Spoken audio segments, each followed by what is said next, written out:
ఈ వీడియో చూద్దాం. యెషయా గ్రంథం 43వ అధ్యాయం 10-11 వాక్యాలు మనం చదివితే, నాకు ముందుగా ఏ దేవుడును నిర్మింపబడలేడు, అంటే యెహోవా దేవుడి కంటే ముందు దేవుడు అనేవాడే లేడు.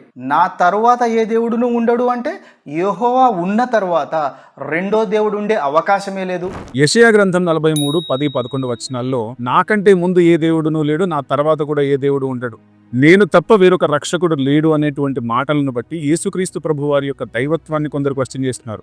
ముఖ్యంగా ఇస్లాం సహోదరులు, అలాగే యెహోవా సాక్షులు, జెహోవా విట్నెసెస్ గా తమను తాము పిలుచుకునేటువంటి వారు కూడా ఇక్కడే తడబడుతున్నారు.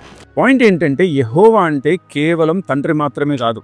మెయిన్ స్ట్రీమ్ క్రిస్టియానిటీ సిద్ధాంతం ఏంటంటే, యెహోవా అనేటువంటి నామము ముగ్గురు వ్యక్తులకు, అంటే తండ్రి, కుమార, పరిశుద్ధాత్మలకు సమానంగా వర్తిస్తుంది.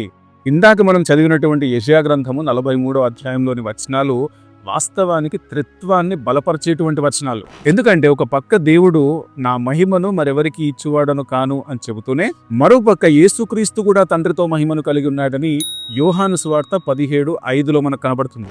ఒక పక్క నేను తప్ప వేరొక దేవుడు లేడు అని చెబుతూనే ఆయనలో బహుళత్వం ఉంది అని కూడా అనేక చోట్ల ఆయన కనబరుచుకున్నాడు. యెషయా గ్రంథము 48:16 గాని మనం చూస్తే, ఇక్కడ యెహోవాయే మాట్లాడుతూ ఏమంటున్నాడంటే, ఆది నుండి నేను రహస్యముగా మాట్లాడిన వాడను కాను, అది పుట్టిన కాలం మొదలుకొని నేనక్కడ ఉన్నవాడను, ఇప్పుడు ప్రభువు యెహోవాయు ఆయన ఆత్మయు నన్ను పంపెను.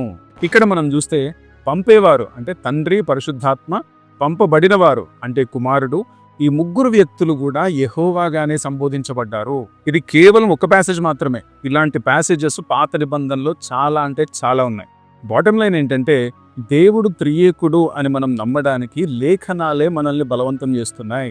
కాబట్టి యెషయా గ్రంథం 43వ అధ్యాయము 10-11 వచనాల్లో, యెహోవానైన నేను మాత్రమే దేవుడను, నాకు ముందు గాని నాకు తర్వాత గాని ఏ దేవుడును లేడు అని తండ్రి, కుమార, పరిశుద్ధాత్మలు ఒకటిగా ముక్త కంఠంతో మాట్లాడుతున్నారు.